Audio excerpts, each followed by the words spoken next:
Welcome to another edition of Let's Talk Ed with Professor Chris. Students, listen very carefully. Where else do you think you could get help? We talked to the counselors, we talked to the faculty. Where else do you think you could get help? Stay tuned. Dr. Jerry, this is a pleasure. First of all, I must say, I've had a lot of people say, have you met this guy? And I said, no, I don't have any conflicts. Why would I meet this guy? However, they did say he is the ombudsman, and it's even very difficult to say ombud. So let's start from there. What's the right pronunciation for ombuds? You nailed it, Chris. It's ombuds. It's ombuds. Yeah. How do we go from ombudsman to ombuds? And what's the right one? Is that an ombudswoman? Yeah, it's a great question. Yeah. So the roots, the term itself is Scandinavian in nature. So it doesn't really translate to English with the same gender attachments. So ombudsman is how it's in Scandinavia. But here in the States, we could go with either one. Because it does have man attached to the end, there's been a movement away. And so I think we're starting to shorten it to ombuds. Perfect. So I interviewed my students last week, and I said, your first point of resource is your faculty, your counselors, and your ombudsman. And everybody gave me that look. And I said, don't worry, I will be interviewing an ombudsman. So while we're talking about the history, thanks for the little history lesson here. What do you have to do? What do you study in college to become? No, let me take that back. How did you decide to become an ombudsman? It's a great question also. So to answer the couple of questions in there, most people get to ombuds work in different ways. There's no one course. In my experience, I've known a lot of professionals who arrive through some kind of counseling route. Okay. Some arrive through work in human resources. Some arrive through work in legal professions. And then some kind of come from even paths beyond that. Ultimately, ombuds, most, if not all, seek certification through a professional organization. And that's really the educational path that brings them into the field, that helps them familiarize themselves with the standards of practice and code of ethics. And this way, it's a structured field as opposed to one that is just kind of, very informal and all over the place. In terms of my introduction to ombuds work, it was really happenstance. It's very funny. Prior to being at Wake Tech, I was at a different institution where I served as Dean of Students, and I had a certain number of departments under my watch. I had a colleague over at NC State who had similar departments under his watch, and we would get together for coffee every now and again. Really nice man, his name is Roger, and Roger and I were having coffee one particular day, and he said he had submitted his letter. He intended to retire from NC State.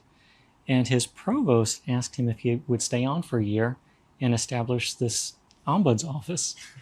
And Roger said, sure, I guess I could help out, but what is it? I have no idea what it is. Right. And so as Roger started to learn about the field, and he and I continued having our occasional coffees together, I started learning about the field. And it was kind of by happenstance then that I hadn't really intended to be in the field. But the more I learned about it through him, I thought, this is fascinating. This ties together a lot of different parts of my background, both as a counselor and as a higher ed administrator. And so, quite frankly, I decided just to pursue certification in the field, not knowing whether I would ever do anything with it. I just thought it was such an interesting thing. That's amazing. Now I feel like someday, if I want to be an ombudsman, because I think the name is cool, right? I could be one too. No, that's great. So I'm still thinking about the process and what. Okay, so what does an ombudsman do? Yeah, so an ombuds is a conflict resolution specialist. And that's kind of a very broad way of looking at it. Essentially, ombuds provide a safe space for a visitor to come and talk about any issue, any concern, anything that is creating a problem or a difficulty. And so you might say to yourself, as many do, so how is that different from a counselor? I was going to get to that. Don't want to take your question. Yeah. But ombuds work with things that are going on in the world around an individual And counselors and my background as a counselor, I feel comfortable saying this, typically work on things that are internal to a person. So things like anxiety and depression. So those are things that counselors help with. Ombuds help with the challenges that are going on in the external world. So difficulties with a supervisor, an instructor, a colleague. So those kind of challenges. So let's focus on that, right? Since the focus is really on students conflict is where I kind of want us to kind of get into, and then I'll get into the questions with the counselors. So for students, I see a conflict, and I'm trying to think of whether I had any as a college student, or maybe I was just so fearful to even go to anyone to complain about my professors. But what are some of the conflicts that students will have that they will come to you to talk about? Yeah. And I tell you, I think you hit the nail right on the head with the word fear. Because a lot of times when people are in conflict or having a problem, there's an issue that crops up, there's some uncertainty that exists there. And a student might feel, I'm not exactly sure what to do with this. I'm not exactly sure I'm allowed to do something with this. Am I going to get in trouble if I bring this to someone? Who's the someone I even bring it to? And so that's why an ombuds office exists.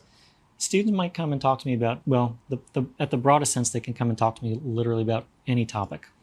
But typically I find students come and talk about things like grade disputes. They talk about maybe what they perceive as disrespectful communication. They are unsure of their rights. They're not sure about college policies. They're not exactly sure what they can do about an issue. And offices such as mine exist so that students have a place to come where they can talk openly and honestly and untangle complicated situations. They're not going to get in trouble. This is all confidential. It's off the record. And so students can kind of sort those things out rather than sit paralyzed and fearful and uncertain. Right. So I feel like you almost anticipate the question that I'm going to ask you because you're answering them as you're going through this. So that's good. So on the same topic of conflicts, I'm trying to, one of the things that even in the office, I was like, what does his office look like? How does he get students to come to him? So let's start with, how do students know who you are? I saw your little promo where you walked on the street and you asked students about the ombudsman, whether nobody seemed to know. So from what you got from that, how do you get students to know what you do so they can come to you? Yeah, so I work very closely with colleagues over in new student orientation. I think at a starting point, allowing students to understand and get some information on the office at the outset. As you said, this office with a funny name that doesn't offer any clues on what the office does. It's really important to get in front of students as early in their academic career as possible. I also know, though, that in orientation, students get a lot of information, and it could be sometimes a little bit overload. And you get a card or some info piece, and you put it away, and then it gets lost in the shuffle. So with that in mind, I've also worked very closely with colleagues in student activities when they have fairs, events, anything that they have going on campus. I've made it known that I would love to be part of that, and they've been very gracious about keeping me in the loop and always inviting me.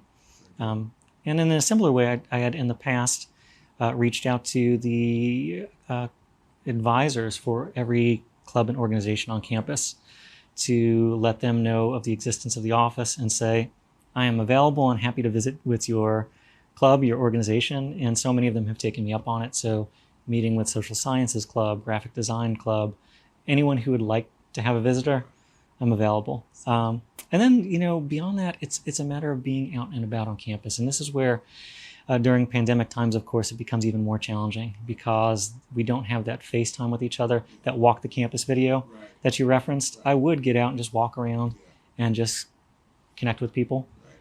So I look for opportunities to get out in front of the students as much as possible. Faculty members are also aware that I'm happy to visit classes, which I've done a lot with the ACA classes and some of the psychology classes.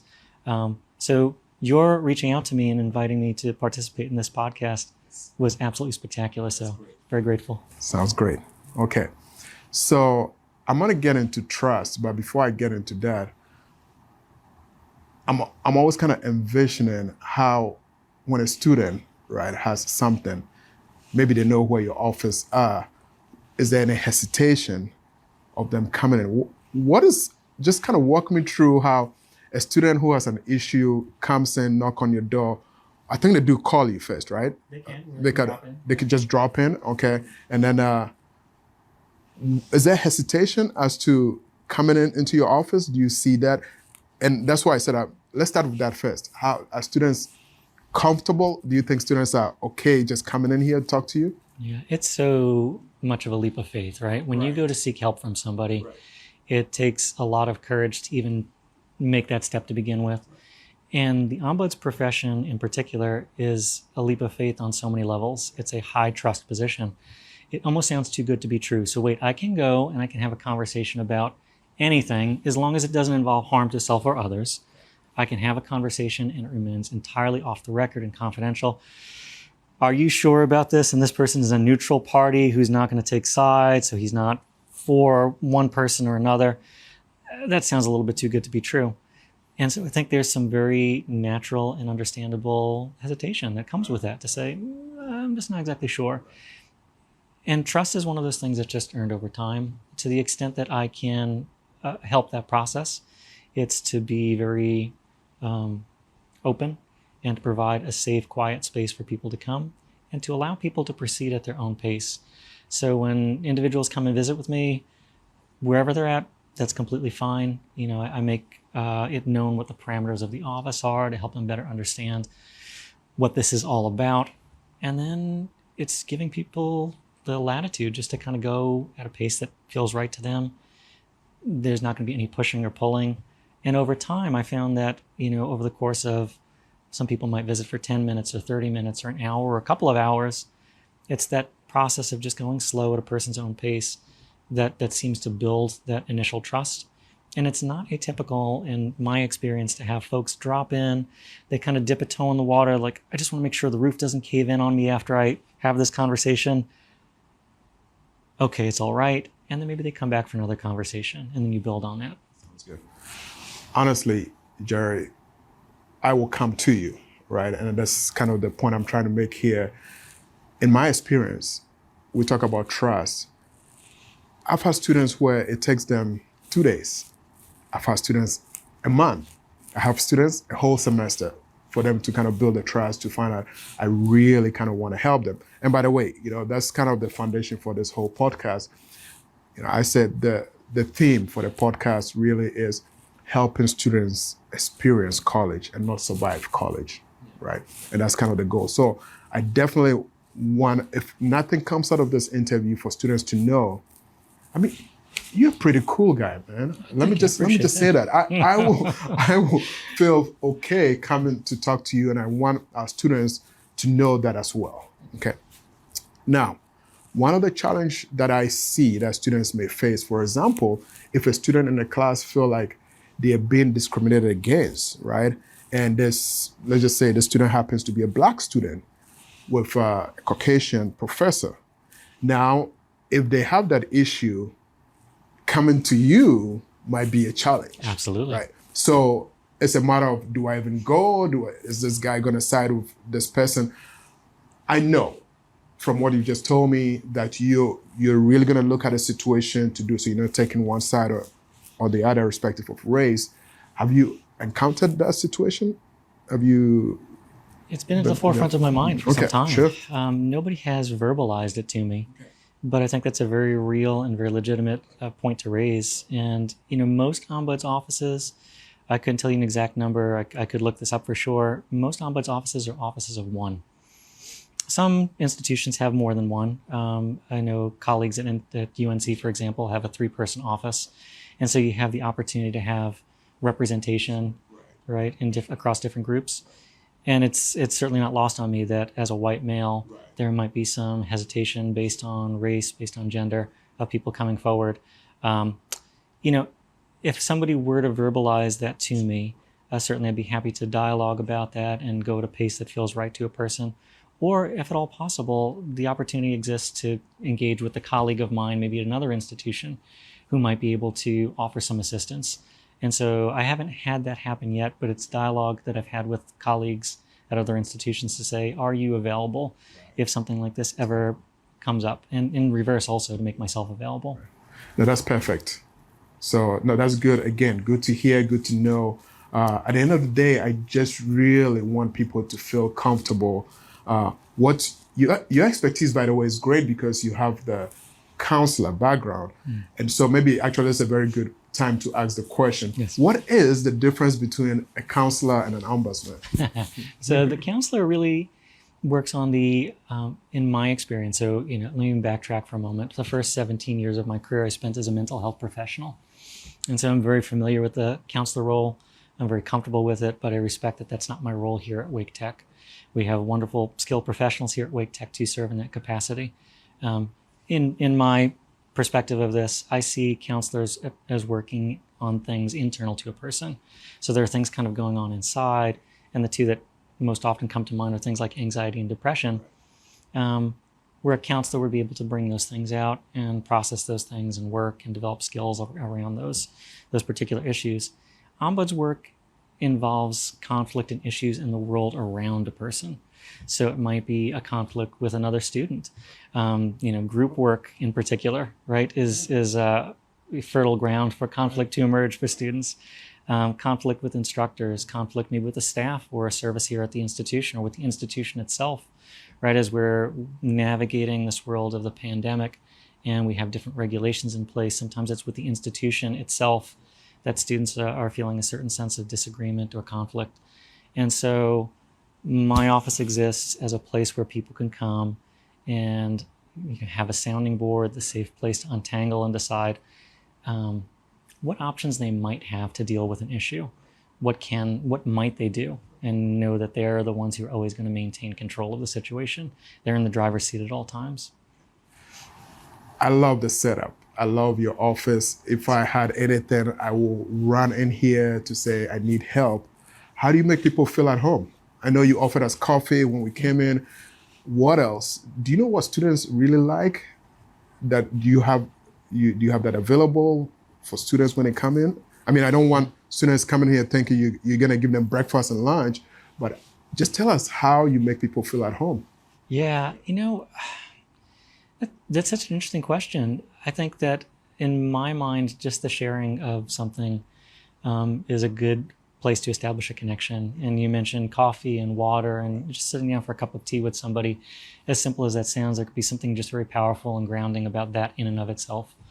So that's just an entry into a space. And I remember when I went to visit an ombuds office, as I was exploring this space, and there's a person I consider a mentor who was at UNC.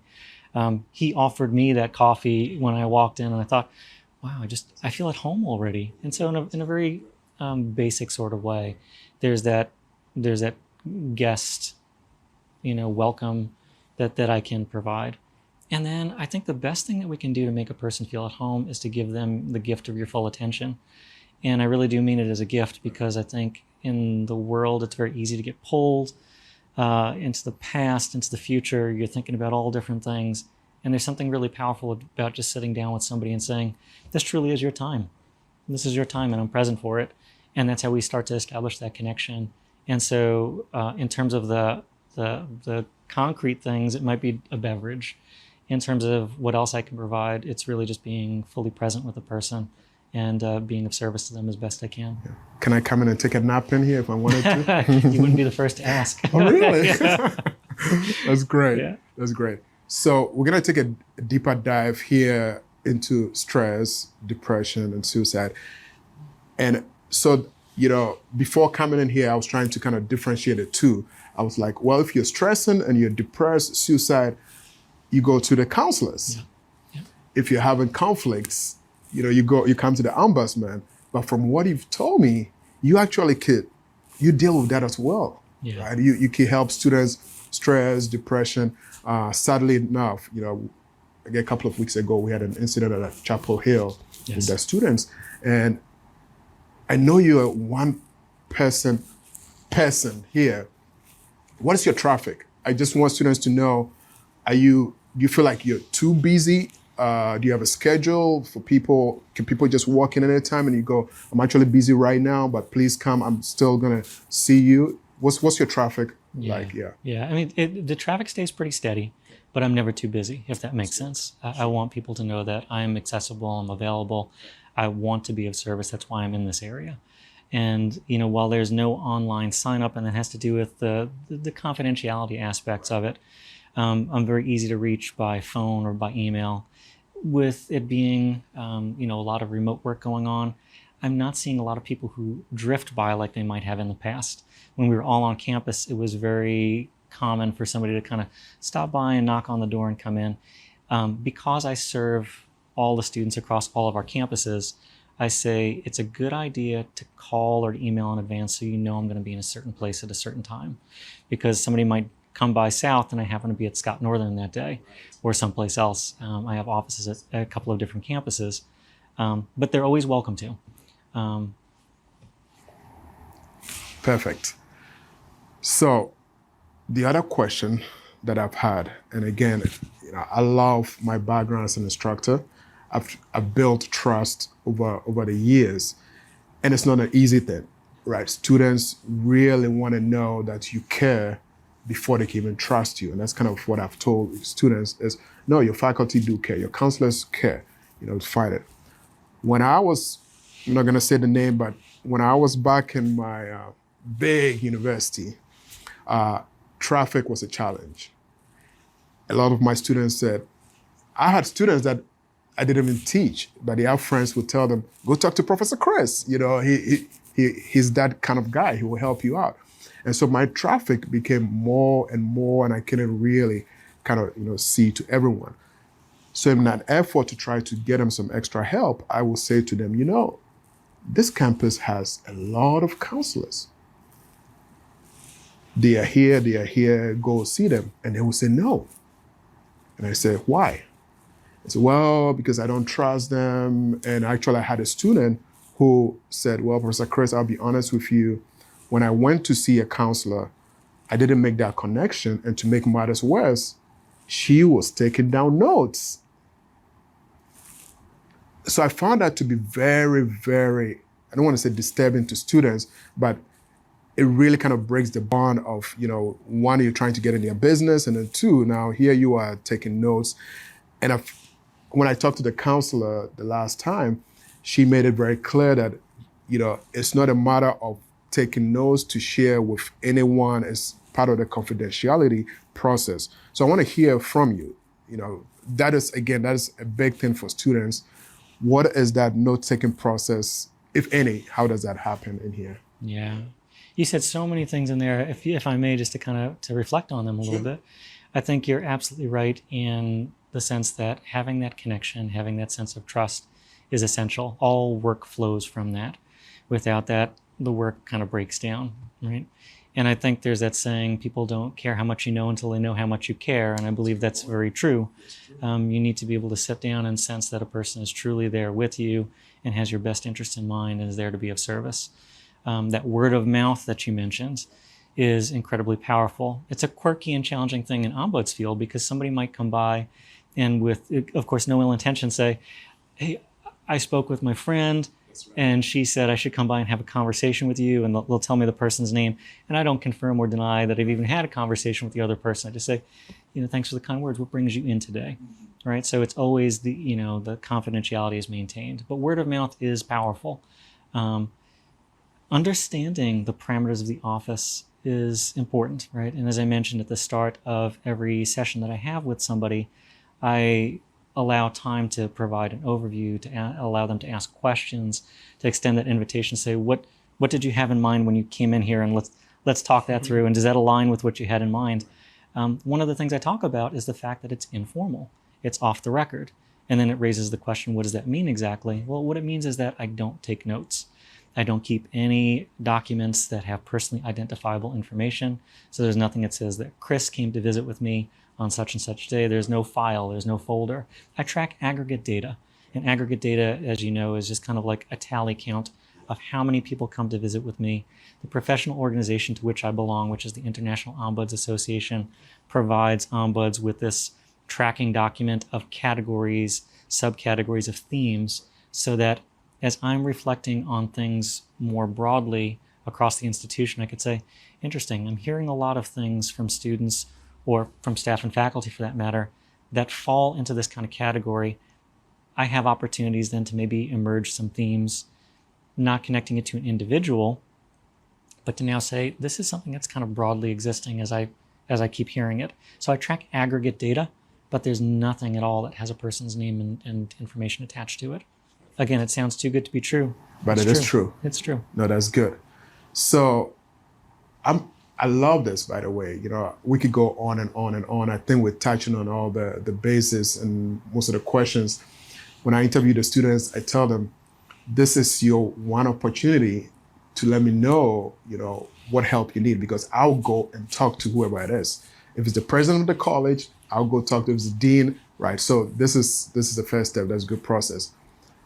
There's one question that I've started asking people when I interview them, because I talked to one of my mentees who is actually in New York right now, but is planning on going back to Florida to college. And I said, Daniel, tell me, you know what I'm doing now. Honestly, I will deal with any topic. What is it that you think you need from me to make your college experience an experience and not survive it? And he said, well, Mr. Chris, he calls me Mr. Chris. Some of my friends took out loans to go to school. And their very first year, we're talking $25,000 loan, their very first year decided they were not motivated enough to be in college, and then checked out and joined the military, right? And I was like, wow. So his thing was how to motivate students. So there's a question that I've been asking everyone that I interview now is, what is your suggestion? What is your advice? Or what do you think would be, how do we motivate students these days? Yeah, and that is so real. There's a lot of good research that exists that says part of what keeps a student persisting at an institution is the sense that they have at least one individual at the institution who they feel deeply cares about them, right? So it comes back to connection again, feeling like you're part of a community, feeling like as things get challenging, as they will, you have somebody who's in your corner who can be there as a support through the difficult times. There's also a lot of good research that suggests having a clear goal in mind. When things get topsy-turvy and they're not going exactly the way expected, you say like, but still I've got my direction. I know that's where I need to go. But then what happens, to your point, when people say, I'm just not exactly sure what my direction is? And that's where I think you kind of almost circle back to point number one, having somebody who could serve as an ear, as a support, where you can process those thoughts and process those challenges and talk through the different options. When we get under stress, a lot of times we get tunnel vision. We can't see any path forward, or we only see one path forward. And having that person who you trust, who you can dialogue with, who says, let me help you by listening to you, by asking you some questions, by giving you space to breathe a little bit. And if we have that kind of trust and that rapport, we can together broaden the field of vision. We can explore options, both to address challenges or to see other opportunities. And so we're taking that narrow perspective and we're just adding options. And they're options because the person always has the respect of knowing what's right for him or her, right? And so it's providing that space and then also linking with resources, right? Sometimes, again, we get so stuck in seeing no path forward. To your point, when you start to dialogue with students in your past, you say, hey, we have all these wonderful people who can help you. Have you considered this? Have you thought about this? Have you met with this person? Then suddenly the field of vision becomes broader, and then you have opportunity. So I just thought about one thing that it's not my preference, but I'm gonna tell you. I always, when students have anything they want to discuss with me, I'm a face-to-face person, because what we're doing right now is what I do with my students. Yeah. I can read a lot through their eyes. I love where we're going with online learning, but that was one of the areas where I felt like I'm losing the connection with my students. I can't see them, because usually in the classroom, students hesitate to ask questions, but you can read it in their eyes, and I'll go, okay, I know you have a question, what is it, right? I feel like I lose that during now. And the reason I bring this up is, if a student is not comfortable coming in here, can they just call you on the phone? Oh goodness, yes. Yes, and that's kind of part of this office, even pre-pandemic, because as I serve all members of the campus community, including our staff and faculty members, there are different locations. And so phone work was really already a very popular option. And video work has been introduced during the pandemic. Those are all completely fine. Okay, right. So you talk about video work. We're talking Teams. Yes. Can students do Teams? Okay. So on Teams, do you mind turning on your camera, or do you provide that option, or do people like, no, I don't want you to see me? How's that process work? I'm happy. Whatever works best for a person is completely fine by me. It's their time. It's their space. It is not about me. It's about what I can do to be of service. And if a person is more comfortable with the camera off, then the camera stays off. Interestingly, as you were asking as a question, I thought, I don't think I've had a visitor, a student, faculty, or staff who has not had their camera on. But if somebody ever wanted to have that as an option, that's completely acceptable. Yeah. Dr. Jerry, this is amazing. Before I do my closing remarks, so students know that you're really a cool person, a cool guy. And I'm gonna start coming in here to get coffee maybe, but any closing remarks you have? I just really appreciate the chance. You hit the nail so on the head at the start, in even introducing this as an option for me to talk about the Ombuds office, because it's mysterious. Most people don't understand what it is. And to have the chance to talk about it and demystify it is really much appreciated. I would like students to know that if they're wrestling with something, they don't have to deal with it alone. They have counselors to help them. They have the Ombuds. Where if you're unsure of where to go, come in. At the very least, we could sit down and have a conversation, a cup of coffee or a cup of tea together. But we don't want students to have to wrestle with things on their own and feel like they're in it by themselves. They have faculty, supports just all over the place. I am truly, as I describe, you can come in and have a confidential conversation. It's off the record. I'm a neutral party, so I'm not going to push or pull. I'm here to help listen and then help develop options. And if a student decides, whatever a student decides is completely okay on my end of things, I just want to help be part of that process with them. Thank you. Well, there you have it. My first question was, who else can help you? You heard it, it's the Ombudsman. I'm very, very honored to have one here with us. I'm gonna keep coming into his office here. It's a great pleasure. So please, yes, talk to your faculty, talk to your counselors, and yes, there is an Ombudsman.